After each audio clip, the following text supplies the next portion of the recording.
Welcome to another update from London Bus Restoration. This is the update on the RT that you've all been waiting for. Now, what's been going on since it moved back to our storage location from where it was over at Fly, having the engine and the mechanical work done? Well, we'll take a look around, shall we? All the electrical components on the bus have been rebuilt now, so the cab heater's all new and working, which didn't work before. The speedo and the speedo box, which I can't get in because it's locked at the moment, but that's all been redone inside, all new wiring. There isn't a single old wire left on the entire framework of the bus that my friend Glyn has rewired. All the switchgear in the cab has all been stripped and rebuilt. So everything electrical has been redone. All the wires are to the front for the headlights, side lights, fog light, indicators and everything ready to go back when the panels start going back on the bus. Even right down to the dynamo has been rebuilt, which I'll try and get Adam to get a clip of. Oh, believe it or not, there's nearly £1,000 worth of wire in an RT that we've found out now. We've run it all through because the wiring looms, or the cables that all run at the back, run round the cab and then they go across the roof at the front, all the way down the near side and then up to the lights at the back. So there's quite a lot more wire than you'd imagine. The dynamo that's all been rebuilt is had all new bearings inside because the centre shaft was moving up and down and forwards and backwards, so it wasn't running on the brushes very well. So it's had all new brushes, and that's been rebuilt by Ian at ICS in Preston, who's very good if you need an alternator, dynamo or starter motor doing for any sort of vintage bus and that type of thing. He does them all, most of which he has in stock, but these older dynamos he didn't, but he's still got all the bits and managed to put it all back together. The charge control box, I'm waiting to come back at the moment. That's been away. Behind it, we even found a box of Swan Vestas and an old coin that's probably been behind there for the pre-decimalisation, so they've been there a long time. Oh, some drivers drop their smoking matches, so we're going to leave them there, I think. Probably bad luck to take them out. Anyway, right, onwards.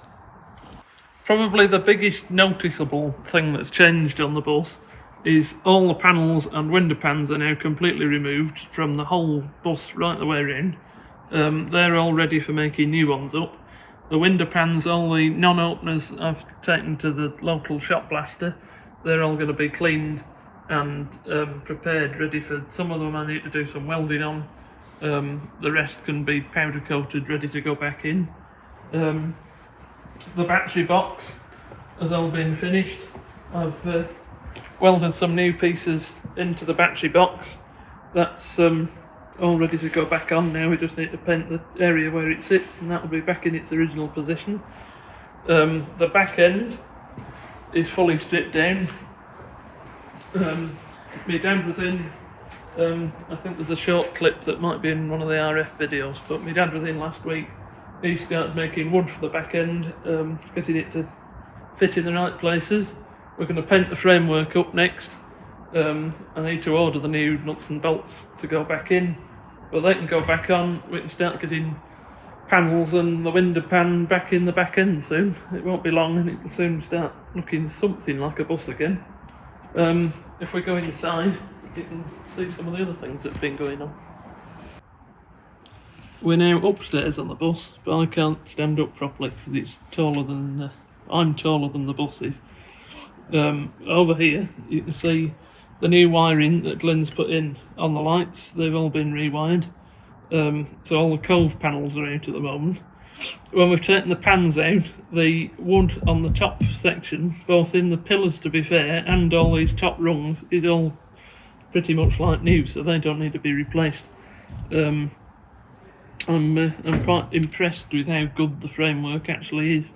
It's a testament, I suppose, to how well they were built and stopping the water getting in. There is water damage further down in the mid section of the framework, but I'll show you that now. The worst part of the body framework we've found is around the cant rail level. Some of the sort of diagonal plates that run along have rotted away, so they need to come out to be replaced, but they're not too hard to make. And some of the brackets that look like this have rotted away like this one. And it seems a common problem because my friend Nigel, who's working on 2291, is finding the same thing at the same level that these brackets have rotted through. So we're going to get some of those made up. It's probably a pressing, so I'll go to a local fabricating company rather than doing them myself, because just save a little bit of time on the restoration and have a batch of those made up that we can put back in the framework when we start riveting things back together. Behind some of the panels we've taken off the RT as part of the stripping work, we've found loads and loads and loads of Gibson tickets, so they've from probably varying ages of when it was in service, and we've found 3 or 4 pieces of paper from Oldham. So this one is from the 16th of October 1967, which is the last time the bus was overhauled, and it's someone with a clock number 55512. Whether they're still with us or not, probably not, but on the back it's got these strange pieces of writing, and we thought, what's that? Anyway, we did some googling. They're actually horses, so they must have been running a bit of a private booking work. There's another one here, a idle time work docket, and more horse racing. So if you were at Oldham in 1967 and doing some horses from work, then we've found you pieces of paper you've hidden on the bus.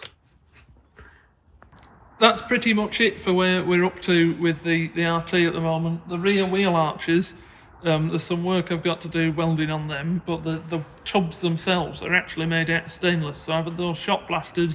They just need a coat of paint and they can go back in, and we can start getting the floor and everything back in. So everything's coming together. We'll soon get on with the woodwork, painting, framework, getting new bits of wooden panels made and things going back together, which will all be in the videos on this channel. If you've enjoyed this update on RT2629 and the things that we're getting up to, you'll see more of the work we're doing on the framework and repairing bits like this and things that go together on an RT frame. And yeah, give us a like, subscribe to the channel if you haven't already, and you'll see all the updates on this bus, the restoration project. And Mr. Jones, hello. He's not run away, but he's not done much filming yet. But we'll get there with him. We will. And I'm getting ready to make a dramatic entrance. Yeah. What have you been working on, Alan? I'll leave the end of the video to Alan. But thanks for watching, and I hope you've enjoyed seeing where we're up to with the RT. So here we are, sitting on the top deck of RM2213. There's a few little jobs I've been doing on this recently. The first is the addition of the original stickers from the 80s. These, please no smoking in the front seats. They go on the first 3 bays because it's representing the early 80s, that's where they went.